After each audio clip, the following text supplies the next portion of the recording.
네, 여러분 안녕하세요. 대한민국 최고의 방송 스픽스의 왁자지껄 시작하겠습니다. 반갑습니다. 네. 자, 오늘 왁자지껄 오늘 포장마차주 김용민입니다. 자, 이번 주 정치판 뒷얘기 풀어주실 단골 손님들 소개하겠습니다. 먼저 남영희 더불어민주당 인천 동구 미추홀 지역위원장님 어서 오십시오. 안녕하세요. 반갑습니다. 우리 사장님이 최초로 저의 지역구를 제대로 얘기해 주시는 대본을 읽은 겁니다. 못 외워요 이거. 예, 은근히 어려워. 아니 인천 외우는 것만 해도 기특한데 동구에다가 미추홀에다 을까지. 을. 예, 그래. 감사합니다. 그 지역구 누구? 아, 윤상현. 네, 그래요. 자, 윤상현 지금 뭐 진윤을 지금 자처하고 있는 우리 윤상현. 윤의 고소인. 네, 윤의 고소인. 잠시 후에 또 이야기 나누도록 하고 우리 박영식 스픽스 정치 시사 에디터님 어서 오십시오. 반갑습니다. 네, 감사합니다. 예. 균형 잡힌 시선 이거 한번 따라오셨어요. 아이고, 잘 나가는 사람 걸 알겠습니다. 따라해야지. 아유, 죄송합니다. 강성 PD가 뭐 대단하다고. 예.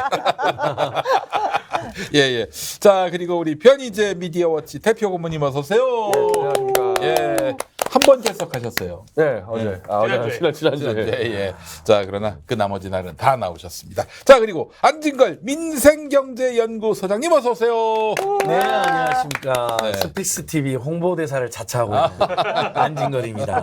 감사합니다. 예. 네. 스픽스에게 별로 도움이 되지 않을 것 같습니다. 아, 왜냐면 근데 그래도 윤석열 타도 집회를 지금 주최하고 계시기 때문에. 그래도 예. 제가 그 촛불 집회에서 네. 스픽스 TV 천공 특종이 터졌다라고 스픽스 TV를 의도적으로 몇 번 강조합니다.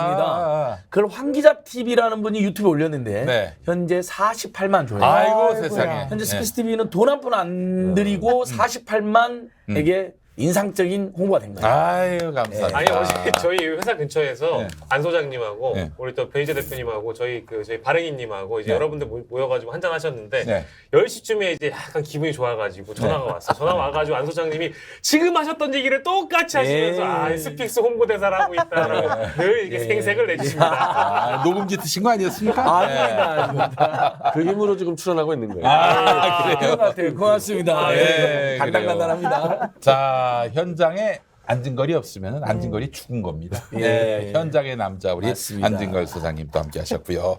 자, 남영희 위원장님 또 목발 짚고 오셨어요. 아유, 어떻게 예. 된 거예요, 이게? 아, 이게 제가 노화라는 거를 실감하고 있는데요. 아, 노화? 뼈를 제가 한번 이렇게 골절상을 한번 입고 나니까 그렇지. 회복이 쉽지 않네요. 네. 마음은 다 나은 것 같아서 네. 또 낙원이라는 노래를 또 송년회 가서 열심히 아, 하고 송년회 부르다가 가서 또 춤추다가? 아니 뭐 춤은 아니고 네. 그냥 잠시 아니, 영을 춤 안 췄으면 다리가 왜 나가요? 아, 힘을 조금 줬는데 다시 금이 가가지고 노래 부르다 힘 줬는데 다리가 왜 나가요? 아, 여기 와서 이렇게 솔직하게 얘기합니다.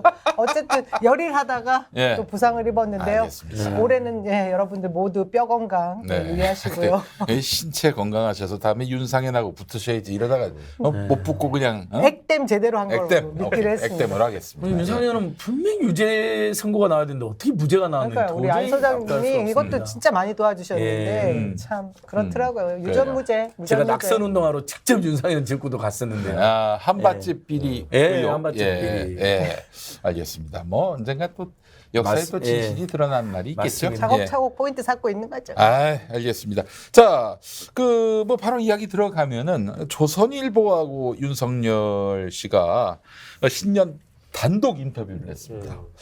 일단 그 조선일보 전문가이시는 변희재 고모님, 이 행위만으로도 해석할 게 많을 것 같아요. 그 이제 전례가 없는 일이죠. 네. 그 예를 들면 뭐 조선일보의 창간 기념일이다. 그렇지. 뭐 이런 경우는 있지만은 3월 5일. 그렇죠. 네. 신년 기자 인터뷰도 하지 않고 특정 신문하고만 했다는 얘기는 검찰식 언론 길들이기인데 정권에서는 저런 적이 한 번도 없어요. 네네. 근데 검사들은 저런 짓을 많이 하거든요. 그러니까 어. 주로 이제 술집에 기자 2명만 데려가면은 나머지 10명이 줄 서는. 그래서 그 버릇을 못 버리고 요즘에 약간 동아 중앙이 약간 삐딱했잖아요. 네. 네네네. 그러니까 조선만 이제 불러주면은 이 중앙 동아가 줄 설 거라는 그렇지. 완벽한 착각을 한 지금. 그러니까 이제 조선일보만 인터뷰해 주면은 네. 나머지 언론사들이 몸달아서 우리도 좀 인터뷰해 주지.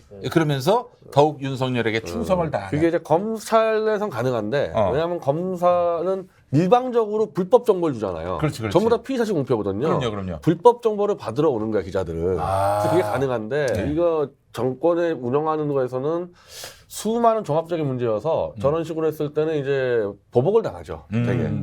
그래서 지금 뭐 기자들이 겁먹었니 그러는데 아니 이런 경우 같은 경우는요. 이제 칼 갈다가 기자들은 늘 약자에 강하고 강자에 약하고. 그럼요. 윤석열 흔들릴 때. 네. 그때 씁니다 칼을. 그리고 실제로 박근혜 대통령 때도 그랬던 거 아닙니까?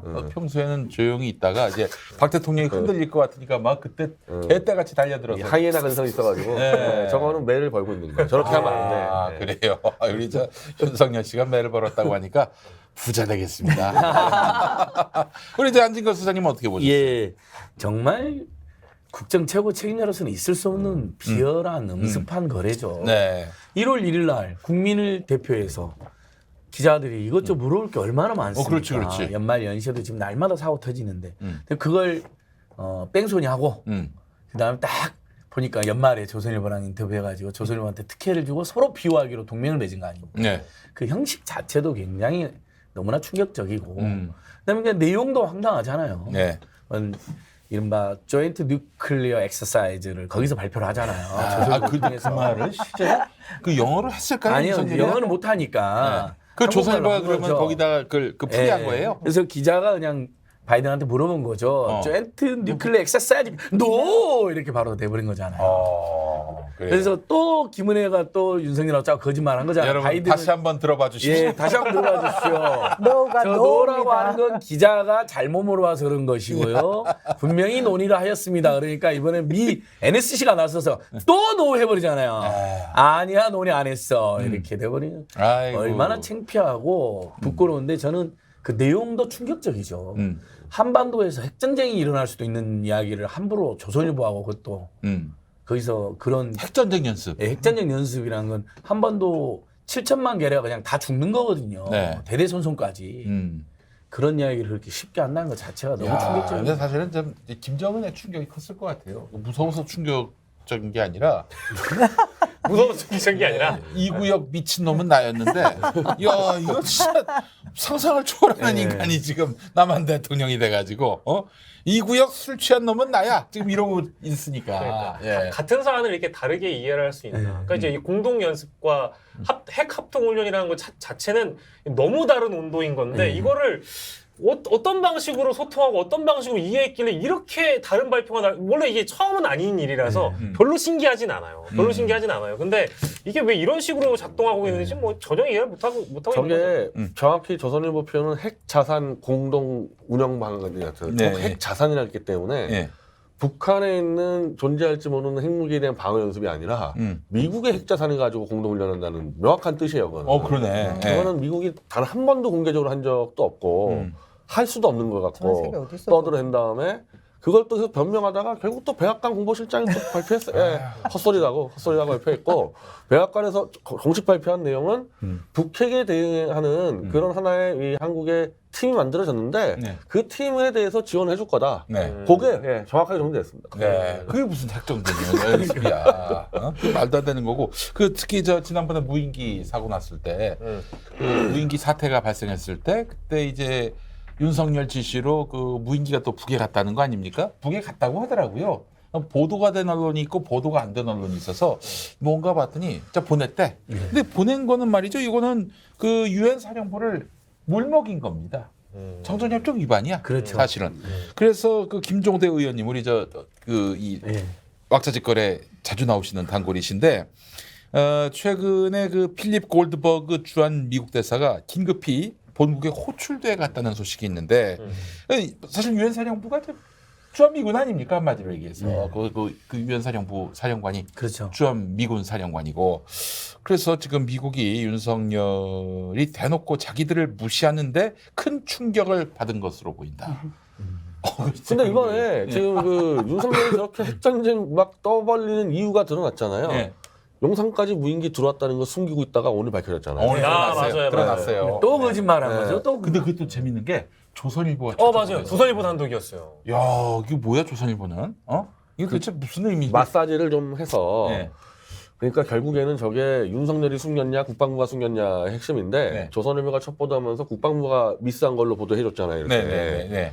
근데 그 무인기 들어온 뒤에 윤석열의 어마어마한 오바 개오바. 진짜 마치 그 아무런 그 깜도 안 되는 게 뭐 전쟁으로 쓸어버리는 이런 개오바가 개고기 오바. 개고기 오바. 용산이 뚫린 것 같고 놀래가지고 아. 하다가 예. 이제 들통 나서 음. 저거 정확히 따져봐야 돼요. 저거 말이 국방부가 지금까지 용산 들어온 거 모르겠다고 오늘 처음 알았다고? 에이 말도 안 되는 소리. 에이. 저는 윤 대통령이 인사한 시점이 언제인지도 궁금하고 어제라고 얘기를 하고 조선일보면 먼저 간 게 그거예요. 어제라고 얘기하는데 이거 어제 얘기가 있나? 아니었을 것 국정조사 같아요. 또 해야 돼. 국정조사 이거 언제 했는지 이거. 이거 이거 굉장히 탄핵감에 중요한 잘못 네. 걸린 거니까. 근데 또 아침에 또 합참은 그 보도는 뻥이다 뭐 이런 식으로 또 발표를 했는데 야 이게 지금 윤석열 정권의 군과 조선일보 아니 조선일보 둘 보도가 거짓말이라고 그랬단 말이에요? 예, 진짜? 예. 둘 중에 둘 다 신뢰가 없기는 마찬가지인데 누구 말을 믿어야 되는 거야 이게 참. 아니 근데 지금 오늘 아까 연합에서 다 정리가 된 걸로 알고 있는데 그래요? 들어온 걸로. 오, 예. 아니 아침에 제가 저 정보 보고 받기로는 합참이 그 보도는 뻥이다 이렇게 그 발표를 했어요. 뭐가 예. 진짜예요 그러면? 그 그러니까 합참하고 무인기가- 조선일보하고 둘 중에 뭘 믿어야 될지 혼란이 온다니까. 아, 예. 지금 저는 윤석열 정부의 가장 심각한 문제는 신년사도 그렇고 조선일보와의 단독 인터뷰도 그렇고 계속해서 왕놀이를 하는 듯하죠. 그러니까 기본 국내의 법치도 다 뭐 무질서하게 만들 것뿐만 아니라 지금 국제법도 완전히 무시하고 있는 이 상황들. 진짜 심각한 문제입니다. 지난달 북한 무인기의 대통령 경호구역 안 뚫렸다. 스치고 자, 지나간 자, 자, 자, 자. 수준이다. 아, 지금 이거 좀 수준이다. 약간 정리해야 돼. 네. 아 지난번에는 은평구까지 왔다 돌아갔다 그랬는데 네. 용산까지 들어온 거는 확실하고 그건 확인됐고 인정을 한 거죠. 네. 경호구역을 스치고 들어갔지 침범 안 했다는 게 합참의 얘기예요. 예. 사기꾼데 사기꾼. 똑같은 말 아니야? 똑같은 근데 말이에요. 군 용산에 경계 구역에 스치고 지나간다라는 그러니까 표현이 말이 돼요? 그러니까 경호구역을 스치고 지나간 거지 경호구역을 들어온 건 예, 아니라는 지금 얘기야. 그 얘기하는 거예요. 예. 말장난이잖아. 말장난이죠. 말장난. 이거는 섬난 넘어도 이 법 규약을 위반했다 이렇게 돼야 되는 아유, 거죠. 조선일보 말이 맞네 그러면. 맞는 얘기. 그러니까 용산까지 침범당한 무능하고 무식한 윤석열 그리고 청와대를 용산 집무실로 옮겨서 본인 책임 이태원 참사에 또다시 자기 책임이 있을 것 같으니까 아니다 은평까지밖에 안 왔다는 거짓말로 일단 모면하고 그다음에 계곡 요발하고 그러니까 이제 항상 보면 조선일보가 아니라 윤석열 정권의 패턴이래요. 처음에는 부인해. 나중에 한참 지나서 그 이제 막 여론이 좀 잠재워지는 다들 무렵에 잊어버릴 때. 그때 가지고 이제 다시 진상이 진실을 드러나고 얘기하는 거지. 그다음에 실무진을 문책을 해요. 그렇지. 그리고 정보 누출한 놈을 찾아 나서서 또 문책을 해요. 네. 이런 진짜 패턴이야. 그리고 진짜 책임자가 대응을 해. 네. 경질돼야 될 애가 대책을 내놔. 그리고 처음에 목사님 하나 빼먹었어요. 뭐요? 바로 부인하는 게 아니라 네. 일단 1박 2일간은 안 보여요. 모두 참여해서 일단은 어디 있었는지 몰라. 일단 기본 36시간 예, 이상. 안 보여. 일단 1박 2일 동안 윤석열 어디 있었는지 몰라. 얘는 이번에도 NSC도 없었고. 맞아요. 똑같잖아요. 이태원 예. 참사에도 그 다음날 나타나고. 근데 아, 저게 그래요? 예. 이 숨길 수밖에 없는 게 예. 기존 청와대 그 방공망이 완벽하게 갖춰져 있었는데 네. 그게 용산으로 바뀌면서 어쨌든 용산 집무실까지 들어온 거예요. 그렇지, 무기가. 그렇지. 예. 이걸 잘 따져보면은 아마 용산 쪽 지금 방공 라인이 엉망일 거라고 뭐 갖춰졌겠습니까? 그렇지. 그럼 결국 청와대 억지로 이전한 것까지 문제가 터지니까 은폐해야 될 이유는 충분해요. 아니, 이게 지금 저거 야당에 막 김병주고 뭐 군사 전문가들이 자꾸 잡았거든. 용산까지 들어온 거 아니냐. 김병주가 제일 먼저 먼저 낸 얘기했어요. 거야. 뭐 먼저 아니라고 얘기했어요. 뭐 난리쳤는데 이거는 국방부가 실수는 절대 아니고 음. 국방부 자체적으로 숨겨야 될 이유도 없고 네. 윤석열이 숨겼냐 안 숨겼냐는 빨리 국정조사 들어가야 되는 거거든. 그렇지.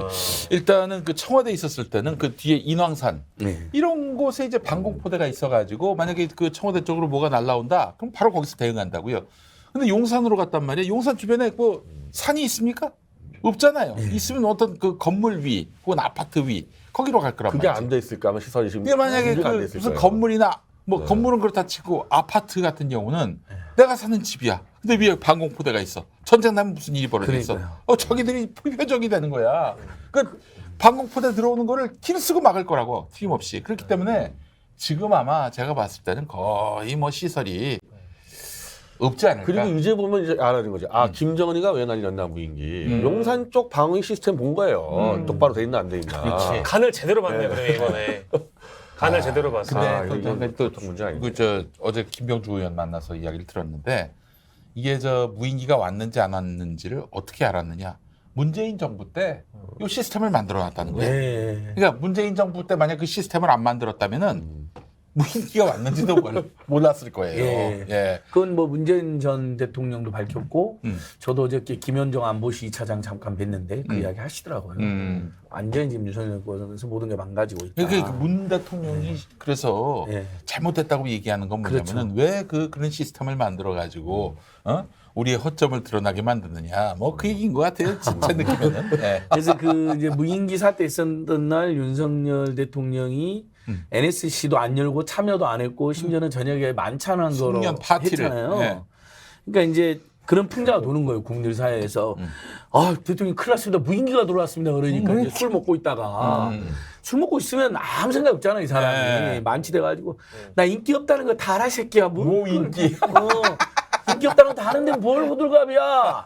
너도 술이나 한 잔 먹고 가. 그래서 술 먹었다는 이게 풍자가 돌아요. 어제 소장님 기운이 아직 덜 빠지신 것 같은데 어제 혹시 숙취가 남아 있습니까? 아닙니다. 그러니까 오중하면 이런 풍자까지 돌겠어요. 아무 일도 안 하니까. 그것도 맨날 따져봐야 술만 돼요. 버리니까. 이제는 따져봐야 되는 게 NSC도 안 열고 일부러 송년회하고 쓸데없이 무슨 뭐 확장 대응한다니 막 마을폭탄만 터뜨린 이유가 용산까지 들어온 걸 숨기기 위한 연출 아니었는지를 다 따져봐야 돼요. 이게 뭐 같은 선상에서 비교될지 모르겠지만 예전에 그 박근혜 탄핵 정국 당시에 개헌 얘기가 나왔잖아요. 네. 대통령들이 네. 위기일 때 이제 개헌 내밀잖아요. 그렇죠. 그렇지. 카드로 내밀어 전국 좀 국내 전환을 하려고.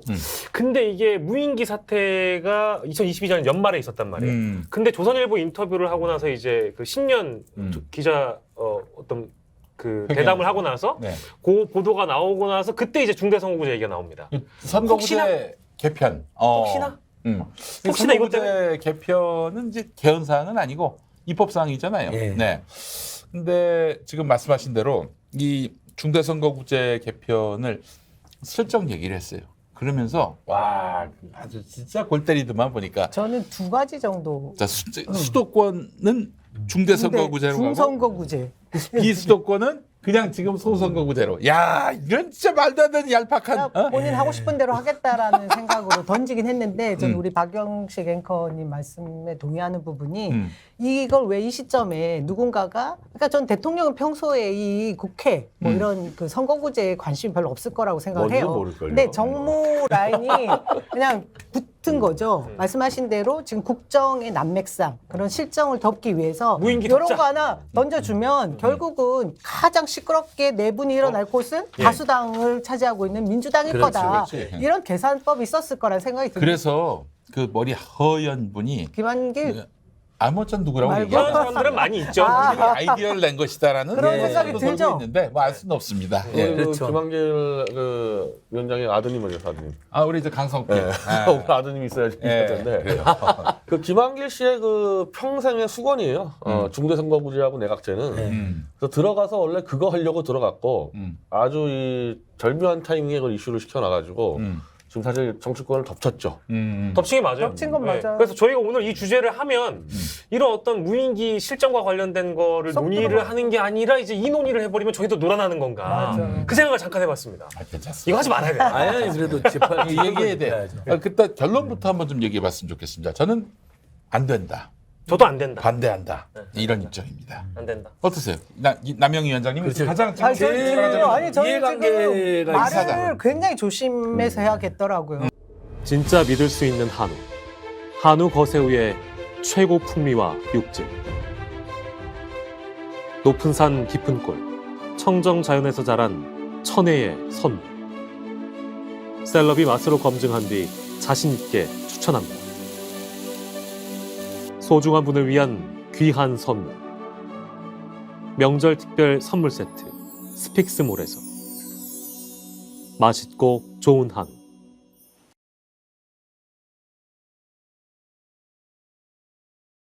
저는 평소에 제 소신은 솔직히 저도 정치학을 전공을 했습니다. 석사학위를 정치학으로 했는데 저의 그 소신은 사실 그 노무현 대통령의 그 생각, 그 정신에서 저는 비슷하게 이렇게 동의하는 게서 이렇게 발전해온 부분을 제가 이렇게 속일 수가 없어요. 제 솔직한 심정인데 노 대통령님은 이 지역주의 극복을 위해서도 그렇고 우리 그 대한민국 전체에 과열돼 있는 이 진영 간의 갈등을 극복하는 방법으로 연전까지도 생각하는 중대 선거구제를 얘기를 하셨었거든요. 저는 그런 지점에서 지금 뭐 87년 체제 이후로 계속해서 한 번도 바꿔보지 못했던 이런 선거구제의 그 정치적인 구조 혁신이 필요하다는 주의였습니다. 근데 이게 그냥 단순히 중대 선거구제의 문제가 아니라 이 대표성과 비례성을 담보하는 그런 선거제도로 바꿔나가고 국회의원의 수를 늘리는 쪽으로 가야 된다. 왜냐하면 지금 OECD 국가에서 전체 국가에서 한 3군데 미국, 멕시코, 일본 빼고는 우리만큼 10만 명당 보통 한 명이 국회의원 수인데 우리는 한 17몇만 대 한 명이거든요. 그 숫자가 적어요. 어떤 직군에 있어서 숫자가 적으면 그만큼 특권을 누린다라고 볼 수 있거든요. 좀 그런 부분에 대해서 오히려 특권도 좀 내려놓고 대표성과 비례성을 높이는 방향으로 제도 개혁이 되어야지 계속해서 싸움만 하는 정치, 그 비효율성을 극복할 수 있다. 이런 점에서 저는 사실 뭐 어떤 제도가 됐든 비례성을 높이는 제도로서 그 양 진영 간의 갈등을 좀 줄이는 제도로 중대선거구제도 생각해 볼 만하다. 거기에 더해서 대통령 4년 중임제, 왜냐하면 5년 단임제에서 오는 그 비효율성도 극복해야 되는데 언제 우리가 그 얘기를 할 수 있느냐. 올해 진짜 선거가 한 번도 없는 해예요. 유일한. 그리고 항상 뭐 선거 앞두고 그 이해 당사자들 간에 막 그 이합 집산으로 이야기들이 막 그 종결 지어지잖아요. 밀실거래, 야합. 네, 그 올해는 이야기하기 굉장히 좋은 그런 시기에 왔고 그 준비들을 오랫동안 좀 해왔다고 봅니다. 그 민주당도 그랬고 뭐 정계특위도 계속해서 꾸려왔고 한데 결국 윤석열 대통령이 던지는 바람에 이거 누가 던지느냐가 굉장히 정쟁거리가 중요하잖아요. 됐어요. 정쟁거리. 그러니까 저는 그래서 그럼 반대. 반대. 그렇게 돼. 어쩔 수 없이 반대. 그러니까 이렇게 윤석열이 얘기하지 않았으면은 자기는 또 생각해볼만 했죠. 남 위원장 말씀 맞는 게 사실 네. 제도라는 게 장단점이 다 있어요. 누가 근데 쓰냐. 누가 어떤 목적으로 맞아요. 하냐에 따라서 그래서 지금 이 상황에서 만약에 중대선거구제가 되면은 집권 여당을 총선 때 이제 중간평가식 심판을 하게 되는데 중대선거구제로 가면은 원래 과반을 넘지 못하게 됩니다. 이게 실무적으로 그렇게 돼 있어요. 그러니까 윤석열이 아무리 많이 이겨도 과반 못 이기는 거고 개판 쳐도 참패를 안 당하는. 그렇지. 의석수로 따지면 적당하게 한 140에서 100석 왔다 갔다 하게 되는. 안전빵. 그러니까 심판이 없어져 버리는 거예요. 그렇지. 이게.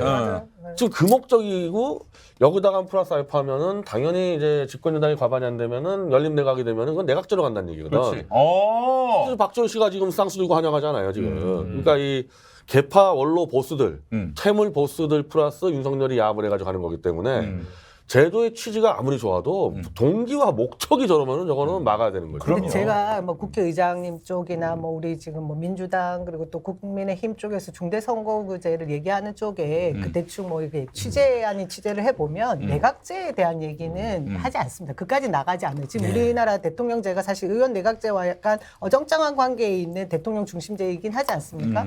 근데 국민들의 정서도 그렇고 전 세계적으로 이 내각제가 대한민국 그 정치 구조의 모습으로는 맞지 않다라고 생각해서 그렇게 발전하지는 않을 거라는 생각은 하거든요. 말 수 없죠. 아니, 가봐야 될 근데 것 그게 같은데. 그 분권형 대통령제라고 얘기를 해요. 네, 이 사람들은. 내각제는 단어는 안 쓰죠. 분권형 대통령제가 내각제야 사실. 그러니까 대통령은 술만 마시고 총리가 다 하는 거라서 사실은 윤석열을 노렸다고 봐요. 저는 이 원로들이. 얘는 술만 먹게 해주면은 내각의 권력을 내줄 수도 있는 스타일이다. 대통령 지위를 유지하고. 네, 주위에서. 그래서 그런 일이 들어가는 거죠. 그래서 이 사람들 아마 끝까지 내각제라는 얘기 안 쓸 겁니다. 그렇죠, 거기에 그렇죠. 애국심이 만일에 이제 가미되면 개헌으로 임기 단축을 할 수 있는 그런 걸 할 수 있으면 굉장히 좋죠. 임기 단축을 하지 않고 우리 임기를 늘려 4년 중이면 8년짜리로 8년 동안 술 먹어. 이렇게 쿠데타 한다고. 일어나겠죠. 말이 안 되죠. 지자스. 아, 큰일 날라고. 예. 저는 갑자기요? 아니 이제 이렇게 올해를 윤석열 퇴진 5년으로 선포한 촛불행동의 실무자로서 이 이슈를 냉정히 진단합니다. 준비했습니다. 깜짝 놀랐어. 우리도 안진걸 수사님 이거 들고 화장실도 가요. 예. 그러니까 이제 이 관점에서 진단을 해봐야 되잖아요. 그러니까 일종의 정치 그 원외위원장 그다음에 또 정치 평론가들 또 언론인으로서 지금 분석하시는 거잖아요. 근데 저는 이제 길거리 적폐 세력으로서 윤석열 간판 붙는 세력으로서 이걸 분석. 일단 윤석열은 이건 민주당의 야권 교란용 그다음에 무인기라든지 실정 회피용으로 꺼낸 게 너무 은폐용. 명백해서 실정 은폐용. 예, 철저히 반대고요. 두 번째 우리나라 총선 특히 대통령 임기 중간쯤에 있는 선거는 정말 예의 없이 심판 선거거든요. 해고 회고형 선거이고요. 그러면 지금 올해 사상 최악의 경제 민생이 옵니다. 경제성이 1.6% 나오는데 이것도 달성 못할 가능성이 높습니다. 지금 윤석열 하는 것을 봐서는 수출도 더 줄어들 거거든요. 한반도 전쟁위기를 막 고조시키고 있으니까. 그러면 내년 선거는 저는 역대 가장 무서운 중간 심판 선거가 될 거라고 봐요. 그러면 이제 국민의힘 세력이 영남 중심으로 일부 얻는다도 100석이 못 얻어서 이제 범야권이 200석을 넘어서 가지고 야권 단독으로 탄핵이 가능한 선거가 될 가능성이 좀 높다고 봅니다. 물론 소선거제를 유지하면 이 선거를 유지하면요. 그래서 그걸 굉장히 두려워하는 거 아닌가. 그래서 결국은 중대선거구제를 던져가지고 그렇게 최대한 탄핵이나 퇴진을 예방하는 용어로 쓰고 만약에 그게 안 된다 하더라도 최대한 야권과 민원을 교란시켜서 자신의 실정을 덮는 이 용이라 이건 저는 단호하게 반대해요. 완전 동의하고 사실은 또 첨언하자면 아마 이제 다수의 이제 언론인들이 다 분석했지만 사실 그 중대 선거구제로 가버리면 그 이제 윤석열 대통령이 꼽고 싶어한 특히 공천 주고 싶어하는 그 유명하지 않은 검사들 있잖아요. 이름 잘 모르는 사람들 네. 이런 사람들이 실제 2등을 했을 때도 당선될 수 있는 그런 공을 좀 만들어줘야 되기 때문에 그렇죠. 이제 그런 것들도 네. 노렸다고 볼 수 있겠죠. 그러니까 이게 내각제들의 정당이 대통령제 정당보다 훨씬 당파성이 강해요. 그러니까 소수가 강력하게 뭉쳐서 그 당들이 여러 개가 연합해서 하는 게 내각제다 보니까 지금 전당대 이제 이상하게 가잖아요. 윤석열 당 저거. 그냥 저네들 선거 포기했냐 말 나올 정도로 또라이들을 지금 막 앞세워가지고 네. 뭉치고 있는데 이게 만약에 내년 총선에 중대선거구제를 염두에 둔다면 이게 맞는 거예요. 어차피 과반을 못 얻기 때문에 100석을 그냥 또라이로 딱 뭉쳐서 버티면 그게 힘이 있는 거거든 내각제에서는. 누구도 50% 이상 받지 못하는 박영신 정당으로. 의원님 말씀하신 것처럼 지금 정치검찰 많이 심고 있잖아요. 지역위원장에. 1등은 못 해도 2, 3등은 해요. 왜냐하면 기본 지지율 20, 30%는 나온단 말이에요. 선거, 중간선거, 심판선거여도 그래도 그 20에 30%면 되면 2등 정도는 해버려요. 그렇죠. 2, 3등은 해요. 네네. 그럼 3인 지역구에서도 3인 지역구에도 한 명, 2인 지역구에도 한 명 가까스 된단 말이죠. 오히려 우리가 꿈꿨던 노민들이 꿈꿨던 뭐 진보정당이 등장한다거나 뭐 이런 거보다는 오히려 양대 정당이 그리고 가능성이 높습니다. 3등도 된다 그러면은 그 복수의 후보를 낼 수도 심지어 있고 양대 정당이 그리고 지방선거에서는 복수 또 하나 되잖아요. 그 저기 이중대 정당 만들 수도 있어요. 이중대 그렇죠. 정당. 국민의 힘이 아니라 주민의 힘 뭐 이런 거 하나 만들어가지고.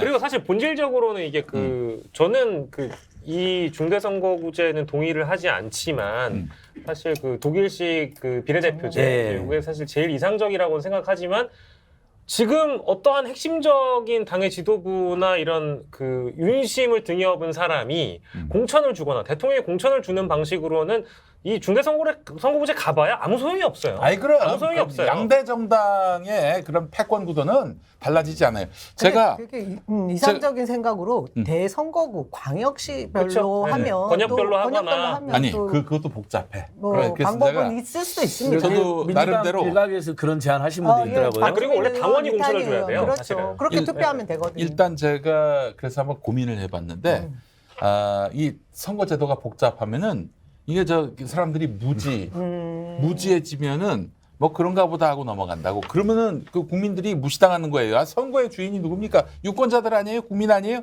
우리 심상정 정의당 대표 그 지난번에 뭐였지? 지난번에 하려다가 결국에는 뭐 무력화된 거 있잖아요. 지난 그 이번 총선에서. 준연동형 그렇지. 비례대표제. 꼼수 정당. 그거에 대해서 심상정 대표가 뭐라고 했습니까? 이런 거 복잡한 거 알 것도 없다고 국민들이. 그런 정말 참 무책임한 말이 어디 있어요? 저는 그래서 네덜란드 하원 국회의원 선거식으로 가야 된다. 이게 뭐냐? 어렵다. 100% 비례대표. 100% 비례대표. 지역구 없어. 100% 비례대표로 가자 이거지. 그래서 정당만 찍는 거야, 정당만. 정당만 찍으면은 그러면 지금의 정당 지지율이 곧 그대로 의석수 반영되고. 그렇죠. 예를 들면은 지난 총선 때 말이죠. 정의당이 그럼 사퇴율도 줄일 수 있어요. 그렇지. 정의당이 9% 나왔고요. 그리고 열린민주당이 6% 나왔어. 그러면은 정의당은 27석 가져갈 수 있는 것이고 네. 그 열린민주당 같은 경우에는 6 곱하기 3 18석을 가져갈 수 있다고요. 그런 구조도 생각해 볼 수 있어요. 그야말로 정말 비례성을 살릴 수 있는 거 아닙니까? 사표 방지 가능한 거 아니에요? 아니 사표 방지 심리를 무력화시킬 수 있는 거 아니에요? 제가 지금 현행 소선거구제의 이제 전 문제점들에 대한 것을 이제 크게 생각하는 것 중에 하나가 국회의원들이 입법기관이 돼야 되는데 지역에서 구청장 1명 밑에 2명, 3명 정도의 국회의원들이 있으면서 네. 골목 정치를 하고 있어요. 그렇지. 그러니 사실 우리 이런 중요한 정치적 아젠다 뭐 이슈가 있을 때 누구 목소리 내지 않고 동네 가서 술 마시고 있잖아요. 그러니까 이런 정치 폐단을 좀 끊어내야 되고 또 하나 승자 독식 아닙니까? 그렇지. 그러니까 51% 당선된 사람, 뭐 49% 당선된 사람 이 사표에 대한 심리 때문에 국민들이 끊임없이 화가 나 있는 거예요. 나머지 그렇지. 그 안타까운 이 부분은 그래서 저는 우리 목사님께서 말씀하신 것처럼 전체 비례성, 대표성을 높일 수 있는 그런 정치 구조 개혁이 있어야 되는데 올해가 참 좋은 기회다. 그러니 이 지점에 있어서 변화되는 것에 윤석열이 이런 뭐 우리들한테 폭탄 던지를 했으면 받아서 무조건 반대가 아니라 내부적으로 더 나은 그런 개혁 방안들을 혁신적인 방안을 빨리 내놓는 것이 중요하다. 근데 이런 뭐 생각이 이제 듭니다. 바람은 바람이고 희망은 희망이고 기대는 기대고 정치는 개혁해야 되는데 결과적으로는 안 되지 않을까요? 왜 그 안 될 것 같아요. 안 되지 그냥 않을까? 이러고 기득권에 말 거 안주하는 아니야. 거야. 기득권에 안주하는 거야. 아니 이번에는 만만치 않습니다. 그래요? 이번에는 될 수 있는 가능성이 두 가지가 있는 게 원래 그 중대선거구제인데 아까 내각제 연동이 돼 있는데 대통령으로 권력 잡은 사람이 미치지 않고서야 내각의 권력을 내주지 않기 때문에 그럼. 현역 대통령이 이걸 찬성을 안 하는데 윤석열이 지금 찬성하고 나왔어요. 어리버리 대통령. 그럼 이제 이걸 또 누가 막냐? 차기 대통령 주자가 막아요, 이거는. 그럼. 자기가 해먹어야 되니까. 차기 대통령 주자들이 지금 다 비실비실해. 근데 나머지에 오히려 이 개파 보스들이 원에 있건 원내에 있건 여전히 막강한 힘을 갖고 있기 때문에 이번에가 통과될 가능성이 가장 높아요, 사실. 아, 다른 그래요? 때보다는.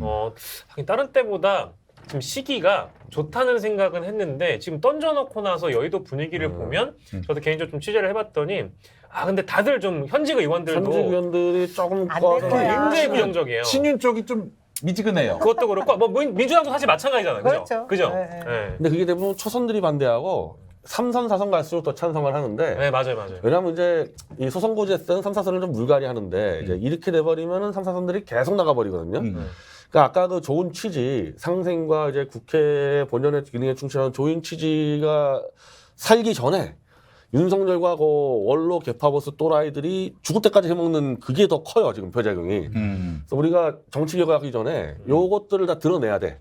윤석열과 같이 붙어 있는 거 개파보스들 요걸 다 드러내야지만 정상적인 정치 개혁이 가능해요. 그 우리 변 대표님 말씀에 이어서 저는 그래서 지금 이재명 대표의 이 스탠스가 굉장히 중요하다는 생각이 드는데 이 무조건 대표는 중대선거구제 반대예요. 네, 이렇게 말씀을 하셨는데 네. 이 상황을 그냥 반대 논리로 갈 것이 아니라 말씀드린 대로 이전에 다당제에 따른 정치 혁신을 이루겠다고 본인이 선언한 적이 있거든요. 네. 근데 그 구조를 어떻게 가져갈 것인가에 대한 논의를 해주셨으면 좋겠고 다수당이 할 수 있는 역할이잖아요. 이거는. 그러니 말씀하신 대로 지금 뭐 중진 의원들은 중대선거구제로 바꾸길 바라는 그 희망이 굉장히 크고 네. 근데 또 그럼에도 불구하고 우리 2050, 뭐 이동학, 이탄희 뭐 이런 우리 정치 청년들도 또 바라는 바들이 있어요. 이 내용을 묶어낼 수 있는 제도 개혁을 민주당에서 만들어내는 것이 중요하다.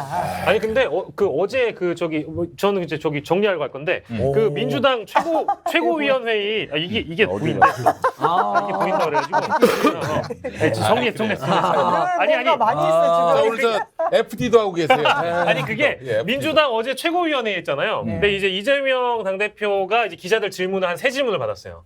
근데 그 중에 나왔던 게 아니 윤석열 대통령이 정치 개혁하자고 하는데 당신 예전에 정치 개혁하자며 이거 왜 안 받아? 얘기했더니 이제 이재명 대표 딱 그런 거예요. 아니 나는 비례성을 강화하자는 취지의 정치 개혁을 얘기한 거지 중대선거제 얘기를 한 게 아니다라고 얘기했는데 이제 그 다음날 이제 언론 보도를 보니까 정치 개혁 사실상 반대하는 이재명이 돼 있더라고요. 그거니까 여기 이상 문제라고 생각할 거예요. 아마. 노리는 게 그거니까 아마도 그렇겠죠. 이게 굉장히 중요한 거고 우리 예전에 국법법 폐지 한번 떠올려 볼까요? 아, 그 유사하죠, 당시에 유사하죠. 그죠? 개정을 할 것인가 폐지를 할 것인가 유지를 할 것인가인데 우리 열린 우리당. 그쪽에서는 무조건 폐지 아니면 수박이 되어버리는 상황이어가지고 강하게 폐지로 몰아가다가 개정조차 못했어요. 사실 그때 표현의 자유 부분 하나만 건드렸어도 사문화될 수 있는 법이었거든요. 네. 이런 부분에서 저희가 강력하게 반대로 나가면 안 되고 예. 그래 마치 밭꽃 더블 뭐 이런 밭꽃 방향으로 더블. 나갔으면 좋겠다는 거죠. 예, 맞는 근데 말씀입니다. 아무튼 윤석열 제안을 받는 순간 중대선거 논의로 전국이 쑥 가버리잖아요. 블랙홀 윤석열의 아니요. 각종 실정과 특히 지금은 올해는 사상 최악의 경제 민생 위기라고 중도 보수 경제학자들도 지금 한 목소리로 지적을 하고 윤석열이 근데 아무 대응이 없는 거에 대해서 곧 있으면 또 금리 올라갑니다. 그걸 지적하고 있거든요. 저는 이재명 대표가 그래서 도저히 그건 받을 수가 없는 한쪽으로는 매일처럼 자기를 죽이려고 그러고 문재인 죽이려고 한 다음에 느닷없이 또 정치가 마치 문제인 것처럼 위와 모두 공이 문제인 것처럼 중대선거 구조로 논의 안 하면 반격적으로 몰고 네. 그리고 나머지 의제들 실제로 다 죽어버리고 못 받는 거지. 그래서 이재명 대표 대안으로 내신 거잖아요. 어쨌든 정당 득표율이 최대한 의석에 반영돼야 된다. 그렇지. 그러잖아요.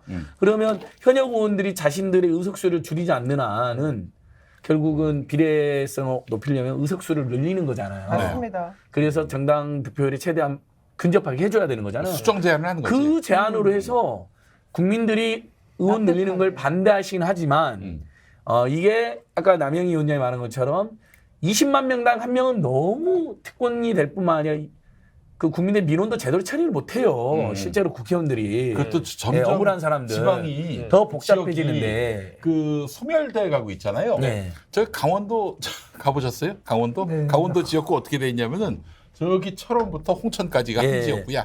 철원부터 홍천까지. 예, 서울보다 홍천. 서울 와. 서울 넓이 지역구라고 아, 서울 넘어가지. 서울 넘어가는 진작에 지역구가 되는 넘어가지. 거죠. 제가 그러니까 우리 국민들 정서를 생각해 보면 국민들은 그 홍준표, 안철수 뭐 이런 분들이 얘기한 것처럼 국회의원 뭐 숫자를 확 줄여야 돼 이런 얘기에 현혹되잖아요. 사실은 그런 수를 줄일수록 특권이 더 네. 세지지 않습니까? 네. 근데 한 해 국회의원들이 보좌진 10명 가까이를 두면서 세비에 연간 7억 이상을 소요한다고 합니다. 1인당. 그렇죠, 1인당. 근데 이거를 전 조정할 수 있다고 봐요. 제가 왜 이렇게 의원들이 뭐 변호사, 의사, 뭐 좋은 직업을 가진 사람들, 저 같은 정치 현업자인데 이렇게 좋은 직업을 가졌음에도 불구하고 재선을 이렇게 목을 메고 계속해서 또 국회의원이 되고자 할까? 네. 그만큼 일을 하나? 이런 거 따져보니까 마치 중소기업 사장처럼 되어 있더라고요. 네. 왜냐하면 불필요한 인력을 계속해서 유지해 가면서 본인이 누릴 수 있는 것이 분명히 있어요. 그래서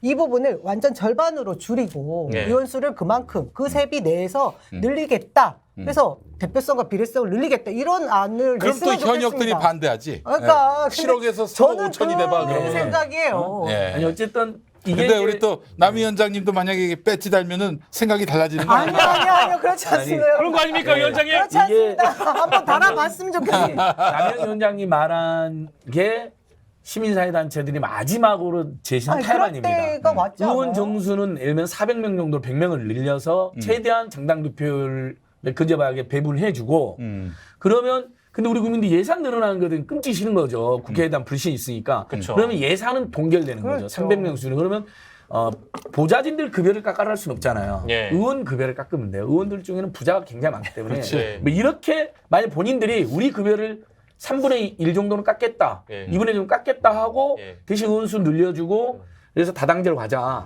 최대한 국민들의 다양한 의견이 반영되는 예. 이렇게 되면 저는 이렇게 대탑이 있을 수 있죠. 근데 예. 지금 윤석열은 사실 중대선거가 뭔지도 모르고 중선거 대선거 차이도 모르거든요. 근데 선생님 질문이 있습니다. 의원이 됐는데 내가 그지면 어떻게 해요? 그렇게 하면? 내가 그지야. 가진 게 없어. 아니 그래도 지금 연봉이 1억 5천 안팎이 되고 뭐 나머지 각종 준비가 나오잖아요. 네. 그러니까 그게 만약에 3분의 1로 줄어들어도 1억 가까이 나오잖아요. 그럼 구의원 시원보다는 훨씬 대접받고 그게 보좌진만 세상에. 법정 보좌진만 10명이 있어요. 세상에 가장 쓸데없는 걱정이 예. 연예인 걱정. 국회 걱정입니까? 예. 그다음에 알겠습니다. 정치 자금으로 차량이라든지 기름값 다 나와요. 그러니까 네. 거의 그건 걱정 안 하셔도 될 것 걱정 같아요. 안 하셔도 될 것 같고. 예. 자, 그래요. 하여튼 지금 뭐 또 중대선거구제 화두를 던지면서 또 이슈가 여기에 좀 쏠려가는 분위기가 있는데 그런데 너무나 속보이는 제안이고 그리고 또한 윤석열이 제안했다는 점에서는 짜증나. 이건 아닌 것 같아요. 그리고 저 위원장님이 꼭 말씀드리고 싶은 게 그 언론 인터뷰 이런 거 보니까 일단 아까 잠깐 말씀 주셨지만 박지원 전 원장, 문희상 아저씨 그리고 김진표 국회의장 너무 신나셨더만요. 세 분은 거의 매일 인터뷰를 하시는 것 같아요. 아니 70세 이상은 전원이요 전원. 여야 너무 70세 신났어, 이상 진짜. 전원이 다 왜냐면은 찾아요. 예. 사실 젊었을 때 그 국회의원 선거 와, 너무 나가서 신나다. 저 경제 후보하고 경쟁하면은 뭐 그때는 혈기왕성하니까 싸울 여력이 있는데 4선 넘어가고 5선 넘어가 보세요. 그러면은 그 잔챙이들하고 붙는 게 너무 피곤해. 근데 일정 부분 국민을 너무 무시하는 것 같아요. 그러니까. 우리 국민들이 예. 이전에는 뭐 그냥 조중동 종이 신문만 보고 이런 뭐 국회의원들을 선출할 수밖에 없었겠지만 지금 개인적으로 다 인터넷 들어가서 이 사람이 그동안 뭘 했나 다 두드려 볼 수 있습니다. 네. 그리고 오히려 신인들, 개혁적인 마인드를 가진 신인들, 그리고 정치적인 뭐 그곳에서 뭔가 기여한 면이 있었던 사람들에 대한 검증을 할 수 있을 만한 수준은 되어 있습니다. 그것이 결코 뭐 50% 이상이 될 거라고 보지 않지만, 근데 그 말씀하신 중진 의원들은 착각하고 있는 거죠. 옛날 그 시대로 생각을 해서 본인들 인지도와 본인들 위치 정도면 무조건 먹는다. 뭐 이 자신감 아닐까 싶은데 이제 그것도 아닌 것 같아요. 민주당 내에서 개혁적 초선 의원이랄 수 있는 저 이탄희 의원이라든지 뭐 이동학 전 위원장 이런 분들은 이게 다당제 문제로 우리 정치가 극한의 대결주의로 흐를 수밖에 없다. 그렇기 때문에 뭐 다양성을 보장해주는 방향에서 중대선거구제로 가자. 뭐 이런 취지로 지금 거기 지지하는 네. 것 같은데 우리나라의 검은 보물 전통 재래 흑돼지.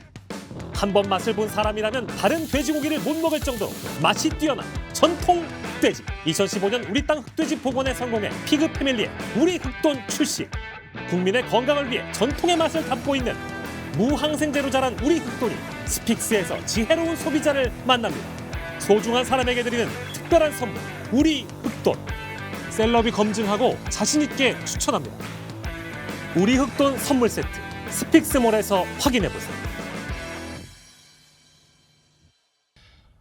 근데 지금 양당 기득권이 더 강화된다는 측면을 너무 간과하고 있어요. 참 이게 안타깝습니다. 맞아요.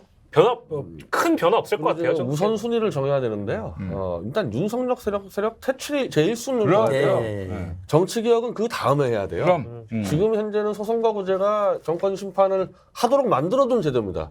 중간에 바꾸면 안 돼. 네, 윤석열 자체가 어쨌든 독점적인 대통령제로 들어왔기 때문에 그대로 소선거제로 심판한 다음에 제도 개혁을 해야 돼요. 그러니까 대통령 입장에서는 이거 뭐 정리하자는 차원에서 못 먹을 판 흔들어나 보자 하고 예. 던진 거예요. 맞습니다. 던진 거에 지금 이제 열심히 이제 여의도에서 막 신나게 얘기를 하는 거죠. 뭐. 그러니까 저는 지금 저 중대선거구제는 말씀드린 대로 1등, 2등, 3등도 될 수 있는 건데 이거는 수도권에서 하고 나머지 지역에서는 1등만 당선되는 소선거구제로 하자. 그럼 영남 싹쓸이 하는 거지. 국민의힘이 일당을 없지. 만들려는 꼼수입니다. 만약 소선거구제로 유지되면은 다음 총선에서 수도권에서 국민의힘 당선될 확률이 대단히 낮아요. 맞습니다. 근데 어떻게든 그 2등, 3등도 될 수 있게끔 수도권에서 선거제도를 변형하면은 그럼 자기들이 의석을 많이 달지.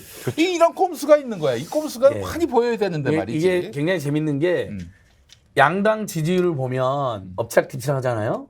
그러나 여론조사를 종합해 보면 다음 총선 때 어떻게 투표를 하냐면 벌써 거의 일관되게 국민들이 심판 투표성에 벌써 드러나고 그렇지. 있어요. 예. 날마다 사고치고 거짓말하고 바이든을 날리며 조작하는 정권 한번 혼내줘야 돼. 지금 국민들이 촛불 집회 안 나오는 분들이 저한테 뭐라 하는지 아세요? 촛불 집회는 못 나가지만 선거만 기다리고 있어요. 라는 민심이 분명히 있어요. 왜 그럼. 선거가 내년 4월인지 너무 기다려진다. 근데 지금 윤석열이 꺼내든 건 뭐냐면 그다음에 일부 홍어는 이제 뭐냐면 결국 정치개혁의 명분을 내세웠지만 전 배 대표님과 저 이 생각이 정확히 일치하는데 지금 최대의 정치개혁은 윤석열과 윤핵관과 무속 비리 비선 정치검 세력이 전횡을 저지르는 이 정치를 퇴출시키는 것이어야 되는데 그렇지. 중대선거구제는 그 사람들 이슈가 쏙 들어들고 그냥 여야 간에 공방이 생기고 뭐 정치 기득권 어쩌고 하면서 결국은 만약에 타협이 이루어진다 이상한 방향으로 그러면 정말 국민의힘은 윤석열은 기사의 성향이 된다니까요. 다음 총선에서. 저는 진짜 그렇게 봤어요. 그러니까 이게 네. 그 뭐랄까 생산적이죠. 정치 개혁이라는 거 싫어할 사람이 있을 거예요. 특히 정치를 개혁하는데 국민들 대다수가 찬성할 거예요. 근데 지금이 그럴 때냐라는 게 첫째인 것이고 이제 둘째로는 보도량으로 봐도요. 지금 예를 들면 특수본, 국정조사, 참사 특수본, 수사 사실 용산자 들어간 사람은 다 잡아놓았죠. 제대로 안 했죠. 그리고 심지어 청문회에서 하면 막 윤희근 경찰청장 헛소리하고 앉았죠. 이상민 나오면 똑소리 할 거예요. 근데 그런 거는 보도량적인 측면에서 아무리 생산적이어도 이 지금 이 선거 개혁 이슈가 너무 언론에 많이 보도되니까 요즘 국정조사에 관심 있는 게 드물어졌어요. 이게 안타까운 거예요. 이게 사실 전략이라고 봐요, 저는. 이게 참 너무 참 슬프고 좀 황당한 일이긴 한데 정말 이 중대선거구제를 그대로 그 선거제도로 바꿔서 적용한다면은 이러면 진짜 심판 자체가 불가능해지고 또 윤석열의 그 국민의힘이 기득권을 유지하고 또 아울러 자기들이 심은 검핵관들을 대거 국회에 보내서 이 국회까지 그 윤석열의 영향력이 확대되는 이런 우를 범할 수 있다는 점에서 이 사안을 가볍게 여기지 말고 또 저 우리 중진들 뭐 본인들이 또 정치적 기득권을 확장할 수 있다 뭐 이런 기대감 때문에 환영하고 있는지 모르겠지만은 그러니까 참 이게 이 민주당이라고 해서 다 같은 민주당이 아니구나 뭐 그렇게 생각되는 그런 상황인 것 같아요. 예. 안타깝습니다. 지금 이 예. 윤석열 정권 들어와서 정치나 전국이 개판된 건요 다당제 문제하고 관계가 없어요. 그럼 관계 없어요. 이 세력 자체가 악의 축이기 때문에 이 세력을 쳐부숴야지 뭐 정치제도 때문에 문제가 생긴 게 하나도 없어요. 지금의 모든 패단은. 무인기 그거 뭐 정당 때문에 안 된 겁니까 그거? 그래서 참 안타까운 거예요. 대한민국을 계속해서 후진시키고 있는 상황인 거죠. 이 시기가 정치개혁의 아젠다를 던져서 해결하기 굉장히 좋은 시기임에도 불구하고 말도 안 되는 정권 때문에 그것도 제가 말씀드린 것처럼 윤석열 대통령이 이 화두를 던지는 바람에 좋은 그 우리의 토론장도 오히려 봉쇄시키는 그런 효과까지 누리게 됐다. 요즘 조선일보가 저 기획 기사로 내고 있는 게 뭡니까? 좌우가 극단적으로 갈려가지고 국민 통합이 이루어지지 않고 있다. 그 서로 그냥 자기들이 믿고 싶은 진실만을 믿고 그렇게 해서 확증 편향화되고 있다.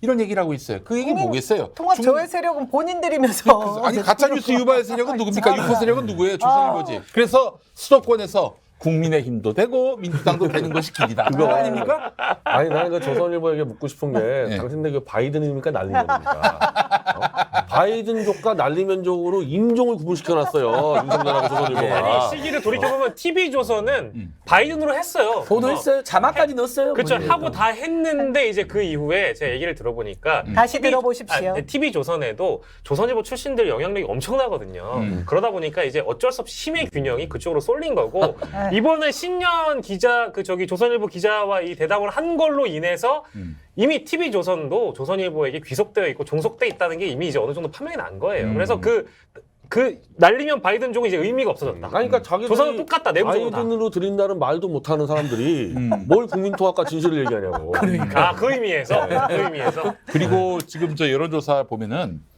저 정확하게 윤석열 지지율, 그러니까 국정수행 지지율, 그것도 그 반대되는 부정평가 비율이 그러니까 지지율은 40%, 뭐 부정평가가 한 55에서 60. 근데 다른 여러 여론조사도 보면은 윤석열 유리한 거는 40. 그리고 윤석열 불리한 건 55에서 60. 그대로 일치됩니다. 모든 게 다 하나로 연동돼요. 이런 구조라면은 또 전국 단위로 보자면은 TK 빼놓고는 PK까지도 다 전국이 윤석열에 대해서 부정적입니다. 이대로 소선거구제로 다음 선거 치르면은 TK 말고는 소선거구제 제도로 간다면 1등만 맞습니다. 독식하는 그런 구조라면은 그 국민의힘은 진짜 100석 미만으로 쪼그라들 가능성이 대단히 높아요. TK 빼고 국민통합은 된 거네요. 그러면 어느 정도. TK도 지금 많이 무너졌어요. 지금 2월 달에 또 이제 우리 좌우중도 합작 세력이 대구에서 네. 대규모 집회와 공연을 준비하고 있어서 네. 바람을 불러일으키려고 그러는데요. 근데 이제 그 40%라는 것도 보면 좀 더 우리가 냉철하게 진단해 보면 특정 지역 일부하고 대형교회, 극우교회 일부, 그다음에 60대, 70대 어르신들의 지지율이 예전에는 50% 안팎이었는데 지금 막 60%, 70%까지 올라가 있어요. 네. 그래서 과잉 지금 평균화되어 있는 거죠. 네. 실제로는 뭐 미국 모닝컨설트 조사에는 22%도 나오고 그다음에 전체적으로 이렇게 여론조사를 종합해 보고 그러면 실제 바닥 민심은 날리면으로 들린다고 하는 분들이 25에서 30%쯤 됐잖아요. 딱 그 정도만 지금 윤석열을 지지하고 있는 것인데. 근데 이 와중에 그 중대선거구제라면은 윤석열을 구원해 주는 건데. 맞습니다. 그러니까 그게 대단히 좋은 제도이고 유의미한 제도긴 하지만은 지금 이 국면에서 다른 사람도 아닌 윤석열이 제안한 제도라면은 요거는 우리가 좀 여러 차례 필터링을 할 필요가 있겠다 이런 얘기예요. 네. 예. 제가 민주당의 일원으로서 이런 얘기하기는 참 그런데 이런 생각들 때문에 민주당 내에 다수의 의원들이 정말 해야 될 지금 현재 당면한 과제들을 해결하지 못하고 있는 부분도 있어요. 그러니까 김건희 특검이라든지, 그렇지. 예, 그리고 뭐 이상민 탄핵이라든지 이런 부분에 별로 이렇게 생각이 모아지지 않는 부분은 굉장히 제가 생각할 때 민주당에서 좋지 않은 영향을 끼치고 있는 겁니다. 이후에 이대로만 가도 총선 때 우리가 다수 의석을 차지할 수 있다. 이런 생각들을 하고 계시는 분들이 있어요. 그래서 저는 참 저희가 이렇게 판단하고 있긴 하지만 이런 중에도 국민들 민심은 여전히 민주당도 심판하고 있다라는 생각을 예. 좀 해줬으면 좋겠다라는 말씀을 드릴 수밖에 오, 없습니다. 저도 그 얘기 말씀드리려고 했는데 동의합니다. 네. 예, 동의합니다. 다시 얘기하지만은 그 55에서 60%가 윤석열에 대해서 부정평가한다고 그렇죠. 이들이 다 민주당 지지 세력이 아닙니다. 그거 굉장히 무서운 거예요. 네. 네. 그거 가지고 민주당을 유인하는 겁니다. 중대선거문제. 네, 너희도 네. 엉망이니까 네. 같이 평생 나눠 먹자. 네. 이 제안을 하는 거예요, 민주당에. 그렇지. 민주당의 기득권 정치인들한테. 예. 그러니까 제가 진보 정당에 대해서 한 말씀 해야 되겠어요. 이거 보세요. 똑바로 하세요. 수십 년 진보 정당을 지지해왔던 사람으로서 아니 바로 이럴 때 윤석열과 싸우고 대장동과 김건희와 이태원 특검하자고 하고 촛불 집회에 나오고 그러면요 민주당이 위협을 받을 정도로 지지율 20, 30%의 세력이 등장해야 되는 거예요. 근데 이 어마어마한 찬스에 도대체 우리 정의당을 포함한 진보 정당들 어디 있습니까? 정의당은 지금 중대선거구제로 가자고 예, 단식투쟁한다. 오히려 단식투쟁. 오랫동안 거기에만 필이 꽂혀 있고 해온 것 같더라고, 정의당은. 이메일로 역사상 최악의 무례한 초대를 받았는데 달려가서 저는 가서 노동계약 반대한다는 이야기라도 할 줄 알았어요. 윤석열 면전에서. 만면에 미소를 띄우고 책을 들이고 오는 이런 진보정당 난소공. 어디 있습니까?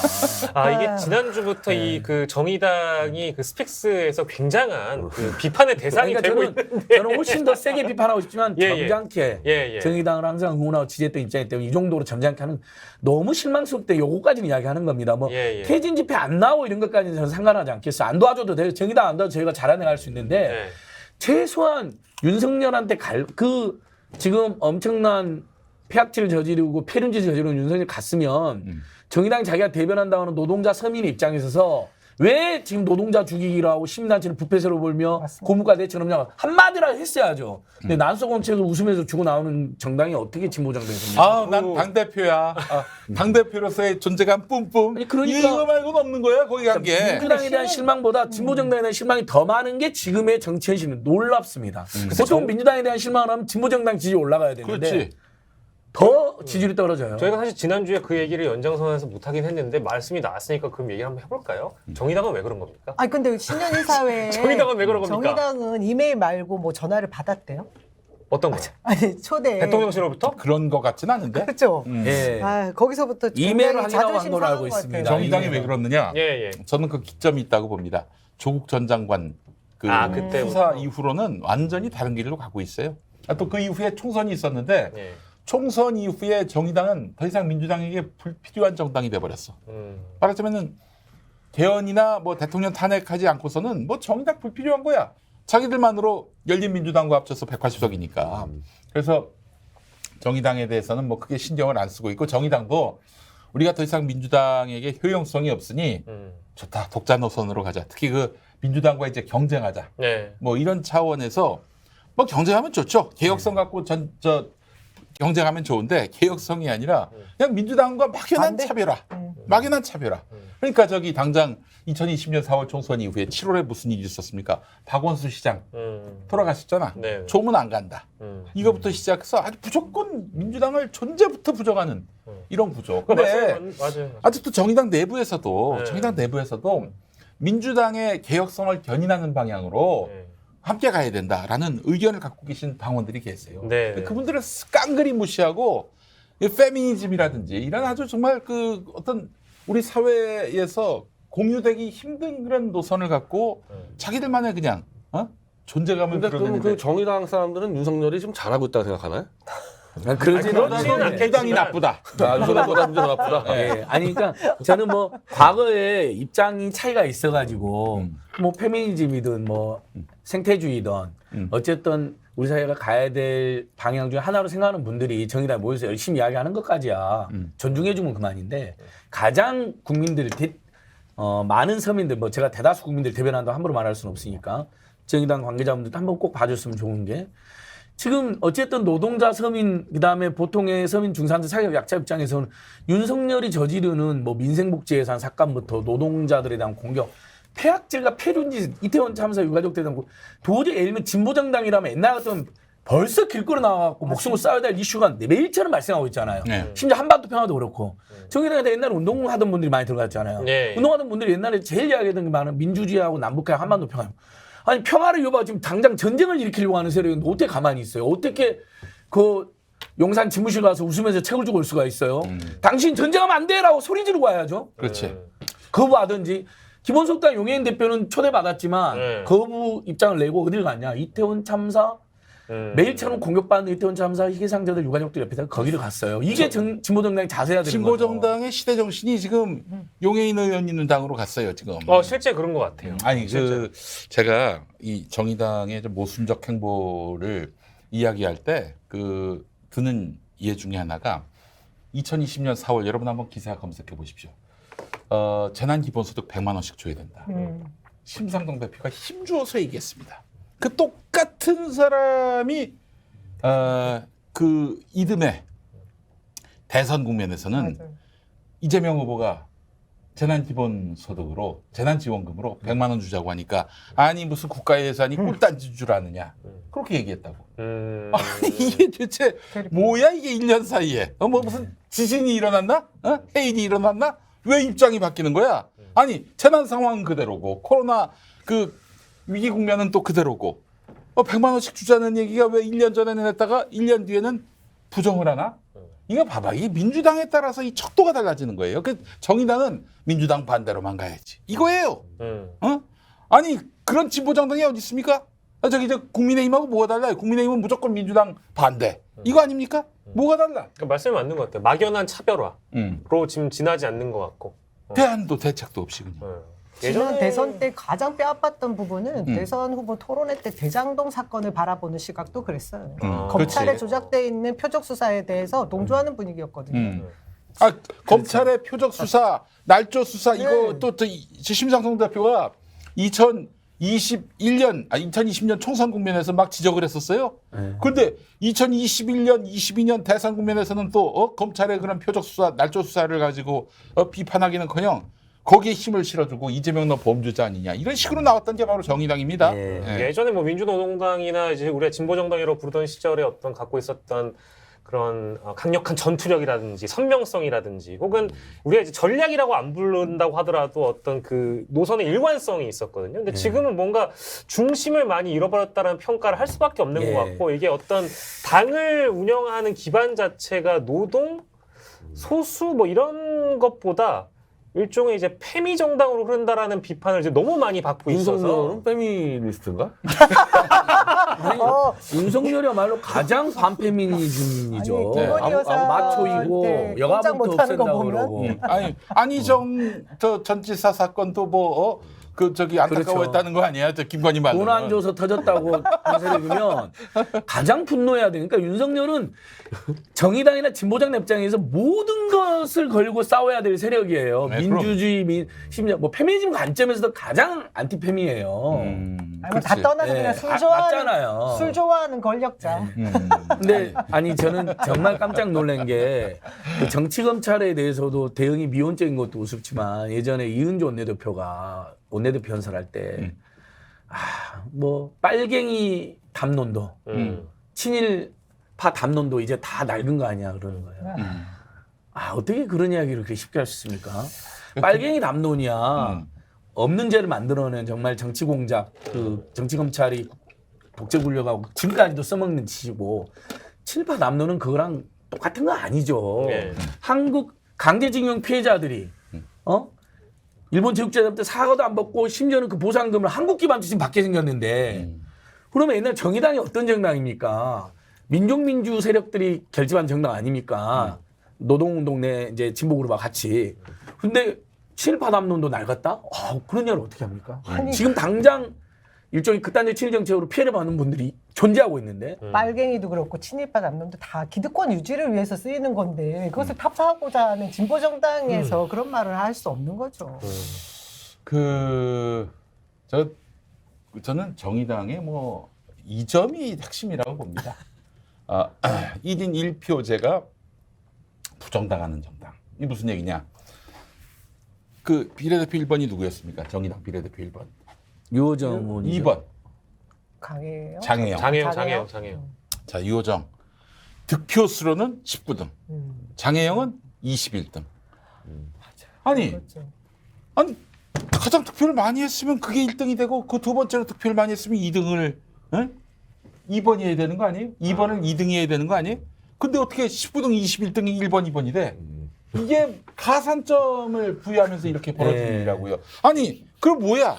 예컨대 내가 저 장혜영한테 한 표를 던지면은 이게 3표, 4표가 되는 거고 예를 들면은 저 김종철이나 뭐 또 무슨 그런 옛날에 우리 김종대 전원단 그렇지 거 연식이 있는 있습니다. 이런 남성 후보자한테 내가 한 표 던지면 이게 0.5표, 0.6표밖에 되지 않는다는 거예요. 1인 1표제가 무너진 정당이 무슨 민주정당이고 공당입니까? 최근에 그 비례대표 의원들에 대한 굉장한 불신을 일으킨 게 거의 정의당 쪽. 그렇죠. 그래서 지금 비례의원들이자 이게 씨도 안 먹히는 게 네. 정의당 때문에 그래요. 뭐 했는지 아무도 기억을 못해요, 사람들. 네, 그러니까 그렇죠. 비례대표로 확대하는 게 이제 이재명 대표 제안처럼 사실 정치계의 핵심 중에 하나인데 어떻게 보면 물론 정의당뿐만 뭐 여러 비례대표 정의당뿐만 아니지만 어쨌든 정의당이 논란에 많이 휩싸이면서 비례대표원들이 오죽하면 정의당 당원들이 이거 비례대표 전원 총사퇴 당원 투표 부결을 맞아요. 했지만 네. 정당 사상 처음 있는 일이잖아요. 그렇지. 예. 그런 일까지 뭐, 발생할 정도니까 네. 뭐 우리가 뭐 오늘 주제는 정의당은 아니지만 네. 정의당으로 왔네. 저희들 정의당으로 아니 왔어. 이제 정의당 모처럼 좀 덜 불편했어요. 관계자들이 들으면 불편하실 수도 있을 거예요. 그다음에 과도하다라고 생각할 수도 있고 반박하고 아니, 싶을 좀 수도 있을 불편하셔도 텐데 돼요. 네. 한번 그래도 오죽하면 이런 이야기가 나오겠는지 한번 아껴야 됩니다. 같이 좀 고민 좀 해주셨으면 좋겠어요. 자, 그래요. 최소한 뭐 윤석열 세력에 맞서 싸우는 현장에는 나오셔야 될 거 아니에요. 네. 저희 뭐 정치 개혁을 우리가 반대하는 입장은 전혀 아니고 그 정반대죠. 정말 개혁을 해야 된다 하는데 개혁 당해야 할 세력이 개혁을 운운하고 있으니 이런 완전히 그 가치가 전도되는 일이 또 있겠습니까? 이것만큼. 자, 그래서 하여간 이 정치 개혁에 대한 우리의 뭐 의지는 분명한데 적어도 정치 개혁은 반듯한 기반 위에서 해야 된다. 그렇잖아요. 우리가 무슨 뭐 건물을 지을 때는 일단 청소를 하잖아. 네. 청소를 하고 네, 뭐 네. 그 같은 뭐 고르기. 뭘 이렇게 갖다 붙일 때는 네. 뭐 본드를 붙일 때는 이거 일단 청소를 하잖아요. 그렇죠. 청소도 안 하고 그냥 더러워진 상태에서 본드 붙여봐야 떨어져. 떼어지는 거 아니겠어요? 건물 지을 때 제일 먼저 털을 아주 털을 균등하게 아주 튼튼하게 균등하게 네. 고르고 잘 시작합니다. 다져서 예. 해야 되기 그게 이제 때문에 토목의 기본이죠. 예. 지금 완전히 기울어진 세상, 네. 완전히 삐뚤빼뚤해진 이런 세상을 바로잡지 않고 개혁을 운운하는 것은 이거는 더 큰 위험을 초래할 수 있다. 이런 걸로 이렇게 정리해도 되겠죠? 예, 그렇습니다. 그리고 마무리하기 전에 개혁을 또 해야 되니까 개혁적인 방송 스픽스가 요즘에 그 백운기의 정치본색이라는 프로그램을 하고 있는데 저희가 이제 그 신년이기도 하고 해서 개혁적인 방송을 좀 추구하고자 맞짱 토론을 좀 기획을 하고 있어요. 그래서 사실은 어제자로 이제 변희재 대표님에게도 전화드리고 또 우리 김용민 목사님도 이제 누구와 이렇게 좀 붙여드려야 이제 맞짱 토론이 가능할까 하다가 김용민 목사님은 정광훈 목사님을 붙여드릴까 이 얘기도 했었고 변희재 대표님은 누구를 불러야 되나? 진중권. 뭐 진중권을 불러야 되나? 진중권이 안 할 거예요, 근데. 절대 안 뭐, 나오겠죠. 아니면 뭐 요즘에 좀 업돼 있는 분이 있잖아요. K 변호사 업돼 있는 분을 불러야 되나? 근데 실제로 그 허락을 득하고 제가 어제 그 업된 분에게 그 옛날 연락처를 한번 전화를 해봤습니다. 네. 이건 좀 밝혀도 되는 내용이라서 모멸차게 거절을 당했고요. 아니 내가 당 대표를 나가는 사람인데 거기 나가가지고 토론을 왜 하냐? 모멸차게 거절을 당했고 저는 사실 예전에 그 지금 기타군에도 이름이 안 나오는데 여기서 키워주겠다는데 그리고 항상 변희재가 날 지지했다 이렇게 변희재를 끌어들이는데 이해가 안 되네. 그 다음에는 임세은 청와대 부대변인 지지했다고도 올려놨어요. 진짜 임세은까지 등장을 해요. 아니 그래서 제가 어제 변 대표님과 어떤 그 맞짱 토론 합작을 위해서 업된 분에게 전화했다가 요즘에 그 제가 알고 있던 그때 당시에 한 4, 5년 전에 업된 분하고 지금의 업된 분의 텐션이 너무 다르더라고요. 네, 모멸차게 거절당했습니다. 3월 8일 이후로는 뭐 당대표 당선돼도 당신 다운될 겁니다. 당신 다운될 거예요. 예, 홍보해봤습니다. 예, 여러분 많이 시청해 주시고 예. 스픽스 반드시 구독해 주시고 예. 좋아요 눌러 주시고 또 댓글도 달아 주시고 뭐 이렇게 저렇게 또 많이 또 관심 가져 주시고 알려 주시면은 감사하겠습니다. 자, 대한민국 최고의 방송 스픽스의 왁자지껄 목요일 방송 마무리하고 저희 또 금요일에 또 예. 왁자지껄 펼쳐집니다. 여러분들 많이 시청해 주시기 바라겠습니다. 오늘 나와 주신 네 분 감사드립니다. 고맙습니다. 감사합니다. 스픽스 화이팅! 우리나라의 검은 보물 전통 재래 흑돼지 한 번 맛을 본 사람이라면 다른 돼지고기를 못 먹을 정도로 맛이 뛰어난 전통 흑돼지. 2015년 우리 땅 흑돼지 복원에 성공해 피그 패밀리의 우리 흑돈 출시. 국민의 건강을 위해 전통의 맛을 담고 있는 무항생제로 자란 우리 흑돈이 스픽스에서 지혜로운 소비자를 만납니다. 소중한 사람에게 드리는 특별한 선물, 우리 흑돈. 셀럽이 검증하고 자신 있게 추천합니다. 우리 흑돈 선물 세트 스픽스몰에서 확인해 보세요.